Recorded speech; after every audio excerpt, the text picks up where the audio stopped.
Title: The Hidden Legacy. The soft hum of fluorescent lights buzzed faintly in the sprawling glass office. Monique Chambers, a 38-year-old powerhouse CEO, sat perched behind her sleek black desk, her sharp eyes scanning reports like a hawk surveying prey. Monique's reputation was legendary. A business tycoon who built her multi-million-dollar fashion empire, Chambers Designs, from scratch. She was talented, relentless, and most of all exacting. Employees tiptoed around her, aware of her high standards and even higher expectations. It was Monday morning when the new batch of college interns arrived at the company. Among them was 21-year-old Jamal Turner, a journalism student at Howard University with a side passion for graphic design. Jamal had been assigned to shadow Monique herself, a rare opportunity that was met with envy and warnings from his peers. "She doesn't smile," one intern whispered. "She'll eat you alive if you mess up," added another. But Jamal had grown up tough, raised by his adoptive parents in Baltimore after being left at an adoption agency as an infant. He welcomed the challenge. Little did he know, this assignment would unravel secrets neither of them could have anticipated. Monique first met Jamal in her conference room during an intense brainstorming session. The moment he entered, her gaze lingered. He was tall and lean, with deep brown eyes and a sharp jawline. His confidence struck her, a mix of poise and vulnerability that was rare for someone his age. Jamal, too, was captivated. Monique's presence was magnetic. She carried herself like a queen, her caramel skin glowing against the tailored crimson suit she wore. She was intimidating, yet something about her felt oddly familiar, like a melody he couldn't place. "Mr. Turner," Monique said, her voice firm but melodic. "I expect excellence. If you can't keep up, let me know now." "I wouldn't be here if I couldn't," Jamal replied without missing a beat. A flicker of amusement crossed her face, gone almost as quickly as it appeared. Weeks passed, and despite Monique's initial skepticism, Jamal exceeded her expectations. He was brilliant, quick-witted, and innovative. He proposed ideas for rebranding campaigns that even her seasoned staff hadn't considered. Gradually, Monique softened, allowing glimpses of her true self to surface, a side she rarely showed anyone. But something about Jamal unsettled her. Small details caught her attention. The way he drummed his fingers when he thought, the faint scar above his eyebrow, even his laugh. They all triggered buried memories she hadn't dared revisit. Late one night, as they worked together on a last-minute pitch, Jamal noticed Monique staring at him. "Is something wrong?" he asked. "No." She replied quickly, though her voice faltered. "You just remind me of someone I used to know." One rainy afternoon, Monique found herself drawn to Jamal's personnel file, which she normally wouldn't bother with. As she skimmed through, her heart stopped. Birthplace, Baltimore. Date of birth, July 17th, 2003. Birth parents, unknown. Her hands trembled. That date, that city, could it be? Monique had never spoken of the son she gave up at 17. Her parents, strict and image-conscious, had forced her to place the baby for adoption, shaming her into secrecy. She'd buried the pain under layers of ambition and success, but now the past clawed its way back. That evening, Monique invited Jamal to her penthouse under the guise of celebrating his exceptional work. Over dinner, she casually steered the conversation toward his childhood. "So, Jamal," she began, her voice steady despite the storm inside her, "tell me about your family." "My adoptive parents are amazing," he said, "but I don't know much about my biological ones. I've thought about searching, but I'm not sure I want to open that door." Monique's chest tightened. "What if you could?" she asked carefully. He looked at her, confused. "Why are you asking me this?" Unable to contain herself, Monique reached for a pendant she always wore, a simple locket she hadn't opened in years. Inside was a tiny photo of the baby she'd lost. She handed it to him with trembling hands. Jamal opened it, his face draining of color. This is me," he whispered. "Jamal," Monique said, tears pooling in her eyes. "I'm your mother." The room spun as Jamal processed the revelation. Emotions surged, confusion, anger, disbelief. "You're lying," he said, standing abruptly. "I'm not," Monique pleaded. "I wanted to keep you, but I was forced to." "Forced to abandon me?" Jamal's voice cracked. "You had 21 years to find me, and you didn't. Why now?" Monique had no answer, only the truth of her regret. "I thought I was doing what was best for you." Jamal stormed out, leaving Monique alone with her guilt. Days passed, and while Jamal avoided her, he couldn't escape his thoughts. His feelings for Monique, already complicated, now felt wrong yet unshakable. Meanwhile, Monique wrestled with her own torment. Against all logic, her heart ached not just as a mother, but as a woman. One evening, Jamal returned to her office. "We need to talk," he said, his voice heavy with unresolved tension. As they stood mere feet apart, the charged silence between them became unbearable. Jamal finally spoke. "I don't know how to feel about you, but I can't stop." "Don't," Monique interrupted, though her voice betrayed her resolve. "We can't." But they both knew they already had. Months later, Monique stared at a positive pregnancy test in her bathroom. The irony was cruel. She placed a hand over her stomach, her mind swirling with fear and forbidden desire. Downstairs, Jamal waited in her living room, unaware of the secret she now carried. "Monique?" She took a deep breath, tears streaming down her face. "We need to talk." The luxury penthouse felt heavier than usual. Monique sat curled up on the plush ivory couch, her hands gripping a mug of chamomile tea that had long gone cold. Her thoughts were a storm, clashing and colliding with no clear direction.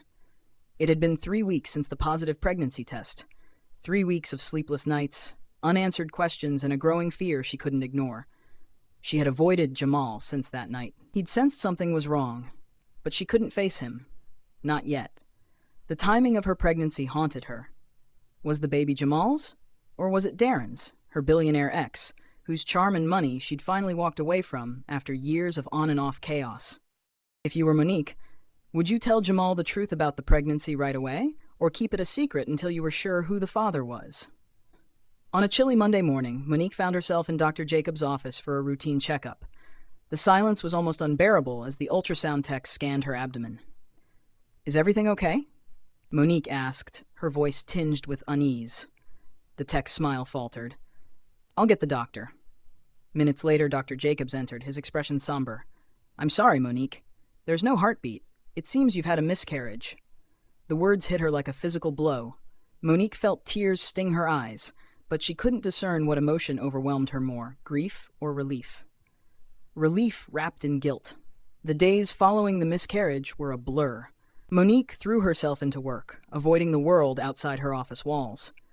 Yet the conflicting emotions wouldn't leave her. She'd cried for the baby she lost, imagining what life might have been like to hold them, to raise them. But buried beneath her sorrow was an undeniable sense of relief. The truth was, she wasn't ready. Not for the questions the pregnancy would have raised. Not for the reality of possibly telling Jamal or Darren. She knew how Darren would have reacted. He would have demanded a paternity test, likely tried to buy her back into his life, offering more empty promises of stability. The thought made her stomach churn. She'd worked too hard to untangle herself from his grasp. Jamal, on the other hand, was different. He was tender, passionate, and despite the complicated web of their connection, he made her feel alive in ways she hadn't in years. He felt like home. As the weeks passed, Monique realized her feelings for Jamal had only deepened. She didn't just want him, she wanted a life with him. But the knowledge of the miscarriage and the secret of Darren's potential role in the pregnancy loomed over her like a shadow. One evening, Jamal showed up unannounced at her penthouse. "You've been avoiding me," he said, standing in the doorway, his eyes piercing through her defenses. "I've been busy," she replied weakly, stepping aside to let him in. "Monique, I can't do this anymore," he said, his voice breaking. "I can't be close to you without knowing where we stand. You said we couldn't, but—" He paused, searching for the right words. "I'm in love with you." Her breath caught in her throat. For so long she'd felt unworthy of true love, convinced her ambition and past mistakes had closed that door forever. But here he was, this man, her son, her lover, standing before her, offering her what she'd never dared dream of. "I love you too," she whispered. Just as their bond seemed unshakable, Darren re-entered the picture like a storm on the horizon. He appeared at her office unannounced, his tailored suit impeccable, his smile as calculated as ever. "Monique," he said, leaning casually against her doorframe, "you've been ignoring me. I don't like that." She barely looked up from her desk. "Because I have nothing to say to you, Darren. We're done." He stepped closer, lowering his voice. "Are we? Because I heard through the grapevine that you might have been pregnant, and if there's even a chance that baby was mine, Monique's head snapped up, her eyes narrowing. That's none of your business. It is, if it's mine, he said smoothly. And don't think for a second that I won't find out. You know I don't like loose ends. Darren's veiled threats lingered in Monique's mind long after he left.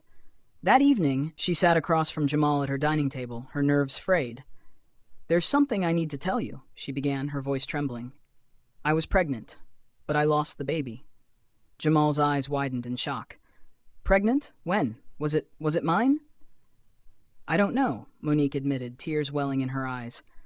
I was with someone else before you, my ex Darren. It was right before we... The weight of her confession hit Jamal like a tidal wave. He pushed back from the table, his face a mask of confusion and hurt. So you don't know who the father was? He asked, his voice barely of a whisper. No, she said, her voice cracking. But it doesn't matter now. The baby is gone, and I only want you, Jamal. I need you to believe that. Later that night, Monique's phone buzzed with an unknown number. She hesitated before answering. Hello? A familiar voice chuckled on the other end. You thought you could cut me out, Monique. We're far from over. It was Darren. Her blood ran cold as he continued. You may have lost the baby, but you haven't lost me. And trust me, I'll make sure everyone knows what you've been hiding. Monique froze, her mind racing. She glanced at the man asleep beside her, Jamal, her forbidden love. Her carefully constructed world was about to collapse, and this time there might be no escape. Monique's hand trembled as she gripped the phone. Darren's voice slithered through the receiver like a predator circling its prey. You thought you could just erase me? He said, his tone mocking. I know you, Monique. You always think you're the smartest person in the room. But not this time. Monique swallowed hard, forcing herself to remain composed. I don't know what you think you know, Darren, but if you're calling to threaten me, I suggest you choose your next words carefully. Darren chuckled, low and menacing. I don't need to threaten you, sweetheart. I have leverage. And soon, so will the world. The call ended before she could respond. Monique's pulse pounded as she sat in silence, her mind racing. Darren never made empty threats. If he knew about the pregnancy, did he also know about Jamal? A chill ran down her spine. If Darren put the pieces together, he would expose everything. The past she had buried, the lines she had crossed, and the one man she could never afford to lose. Jamal stirred in the bed beside her, his deep brown skin illuminated by the faint glow of the city lights. She had never seen him look so peaceful. But peace was a luxury she could no longer afford. As if sensing her tension, Jamal's eyes fluttered open. You okay? He murmured, his voice husky with sleep. Monique forced a smile. Just a lot on my mind. He sat up, watching her closely. Talk to me. For a brief moment, she considered telling him everything. About Darren. About the pregnancy. About the storm that was coming. But she couldn't. Not yet. Instead, she leaned in, pressing a soft kiss against his lips. Not tonight, she whispered. Just hold me. Jamal didn't push. He wrapped his arms around her, and for a fleeting moment, she allowed herself to believe that everything would be okay. The next morning, Monique arrived at her office to find an envelope waiting for her on her desk. No return address, no indication of who sent it. Her stomach clenched as she tore it open. Inside was a single photograph, a picture of her and Jamal, together, in bed. Her breath hitched. The angle was precise, the lighting unmistakably from her penthouse. Someone had been watching them. Her phone buzzed again. Darren, she answered, her voice sharp. You had someone follow me? Darren laughed. Oh, Monique, you really are slipping. It wasn't hard. You're not as careful as you think. Her grip on the phone tightened. What do you want? Simple, he said smoothly. I want back in your life. No more ignoring my calls. No more pretending I don't exist. And if you refuse... She could hear the smirk in his voice. I'll make sure the world knows exactly what kind of woman you are. And so will Jamal. Monique's stomach twisted. If Jamal found out this way, through Darren, through a scandal, she would lose him forever. You're disgusting, she spat. No, sweetheart, Darren said. I'm just patient. Click. The line went dead. Monique exhaled shakily, gripping the edge of her desk. Darren wasn't just a threat, he was a time bomb, and she was running out of time. That evening, Monique met Jamal at their usual spot, an intimate rooftop lounge overlooking the city. He smiled as she approached, but her own felt forced. You've been acting different, he said, studying her. What's going on? She hesitated. Jamal, what if I told you that someone was trying to destroy everything we have? His expression hardened. Who? Before she could answer, her phone buzzed again, this time a text. Check the news. Her blood ran cold. She grabbed Jamal's phone and quickly pulled up the latest headlines. Exclusive. Billionaire's ex-lover caught in scandalous affair with young intern.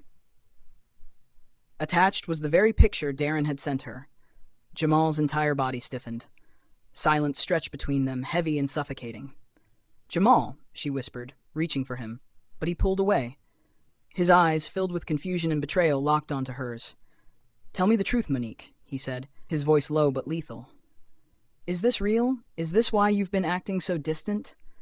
Monique swallowed hard, knowing that the next words out of her mouth could either save them or destroy them. To be continued. The secrets are getting deeper, the stakes are getting higher, and the betrayals are just beginning. Follow us now so you don't miss the next shocking twist. The next morning, Monique sat in her office, sipping a glass of whiskey instead of coffee. The news had exploded overnight, sending shockwaves through both her personal and professional life. Calls from investors, emails from board members, everyone wanted answers. But none of them mattered. Only one person did, and he wouldn't even answer her calls. A soft knock on her office door made her tense. Not now, she snapped. The door opened anyway. Darren, dressed in his usual tailored arrogance, he stepped inside like he owned the place, a smug grin on his face. You look like hell, he commented, dropping into the chair across from her. Monique's grip tightened around her glass. You did this, Darren shrugged. I gave you an opportunity. You refused. So I adjusted. You ruined everything. He leaned forward, resting his elbows on his knees. Did I? Or did I just speed up the inevitable? She glared at him, loathing burning in her chest. What do you want? Darren's smile widened. To remind you who the hell you belong to. Monique exhaled sharply, setting her glass down with a thud. I don't belong to you, Darren, and I never will. His smirk didn't waver. We'll see about that. He stood, buttoning his suit jacket. Jamal will come back eventually, but when he does, will he still want you? Monique didn't flinch. She met his gaze with steel in her eyes. And I'll take my chances, Darren chuckled. Good luck with that. With that, he walked out, leaving Monique alone with the wreckage of her choices. A dangerous offer. 2 days passed. Jamal was still avoiding her. Monique had spent the time trying to get ahead of the scandal, reassuring board members and managing the fallout.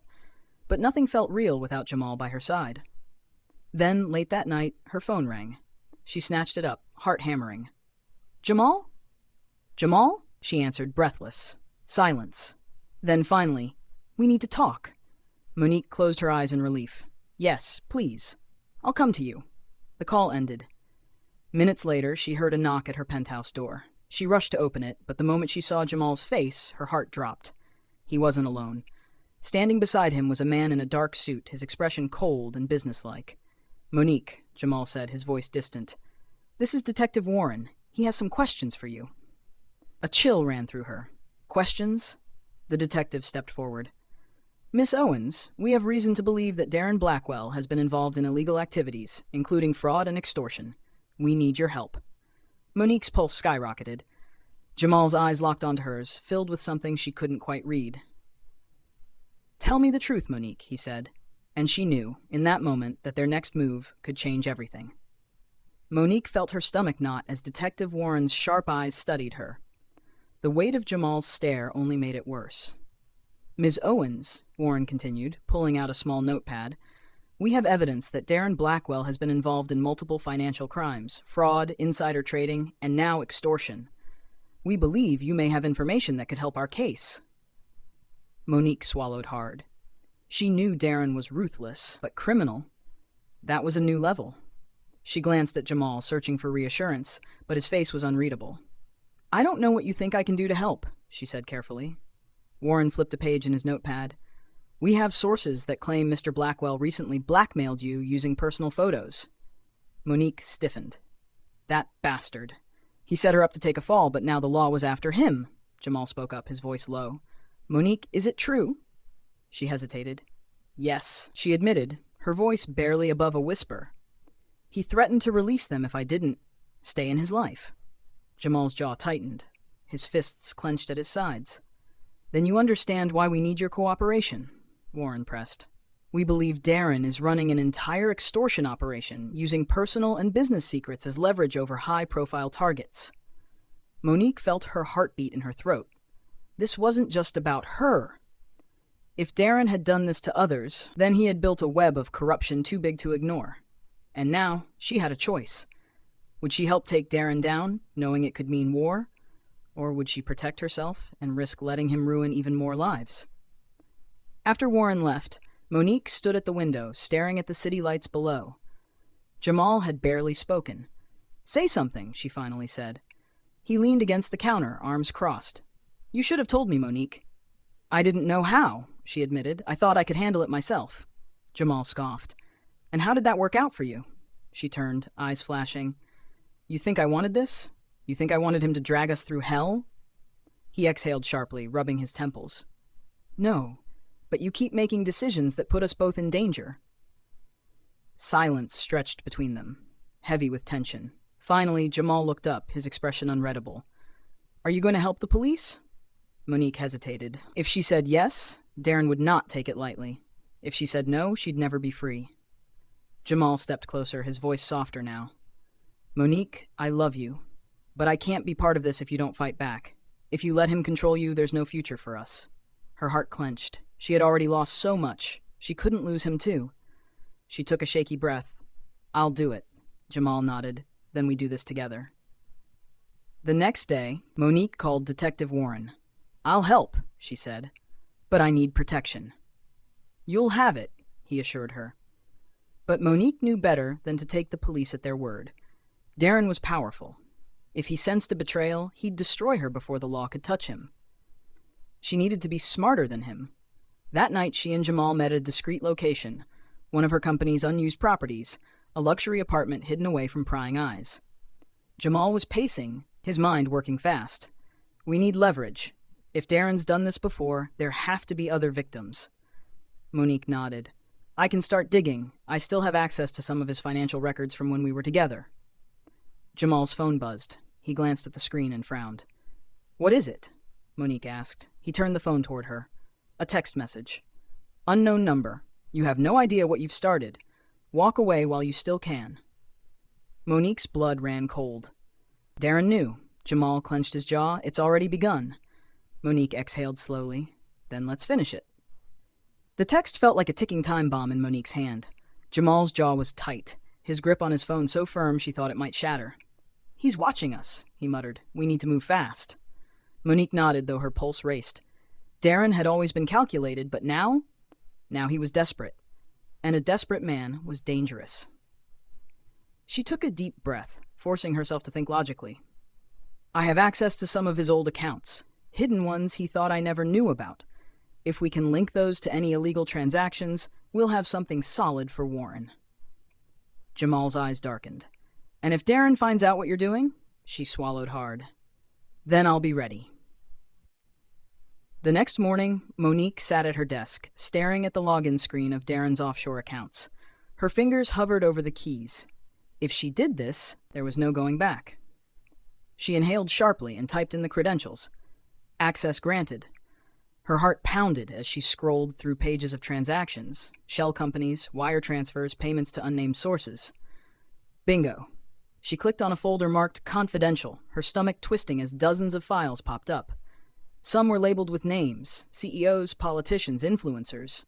Darren hadn't just been blackmailing her. He'd been running an entire operation. She quickly downloaded everything onto an encrypted drive, but just as the last file finished, her screen glitched. Then a message popped up. "Nice try, sweetheart." Her breath caught in her throat. Then her screen went black.